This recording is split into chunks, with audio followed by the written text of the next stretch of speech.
যা তোর দাদির কোলে যা। হইছে দাদির কোলে এখন নাকবো না, নানির ঘন্টার তলে হয়ে থাকো গা। বাড়ি ঘর ফালাই থেকে গেছিলা গা, কোন মাগিরে কাম কাজ গুলা করে দিয়েছে ভাই। কথা যা কবান ধর দিল মতো কবান। হ্যাঁ আমার মা ওই বাচ্চা থাকবার আসে না আর করিয়াও থাকে না, বাইতে হারি নেই দরজার মতো নাচন আরম্ভ করে দিছে। ওই মাগি তুই দরজাল কারে কস, ঠেঙ্গা মধ্যে গুবার আয়া তোর মোহনে নষ্টিব না। বিশ্বের মতো নাং ধরে ঘুরে বেড়াবি, কইলে হারি আমাদের বিন্দা করে। যাই রে বুড়ি আমি দেখ পারি ভাই না, আমি বুড়ির ফোনকার নুনের খাড়ি ফোন করে খাইছি। হ্যাঁ যাই রে বুড়ি, আজ আমি বলে নাং করে খাই, আজকে নাং বাই করে না করে গেলি যাই রে ভাতই খামো না। ওই বললো তো তাবিজ করে বস করে নিছসি মাগি পুলার আগি তোর। ওই বান্দর এখন তোর কথা শুনবো না, পুলার বউ হাতে মিল, পুলার বউ আবার খারাপ পাবো। যাই রে কত গেলাম, ওই সিমরের বংশ আমার বাচ্চা আইনো না।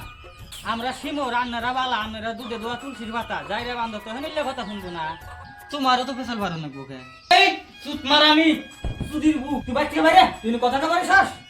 আজকেই তোর বউ নিয়ে তুই টান তুললা নিয়ে বাচ্চাকে নামবি। মাগি করে টুকলা টুকলা সদাই না দিব, মাগিরে পুঙ্গার ভিতরে একলা একলাই পড়বো। সেই দেড়ে বছর বাড়ানো আমি আবার কবি টুকলা টুকলা সদাই আনবারে সদাই না দিলে খালি খাইয়া কাম না, খালি নাড়াই বাজার দাম না। এই তুই কথা কবি না, তুই কথা কবি না, আমি বাঁচে যাচ্ছি, তোর বউ তোর মায়ের উপরে কথা কয় এটা আমি হইতে দিব না। এই কুদ্দুসের মা ব্যাগটা নিয়ে আসিন, বাজারে যাবো।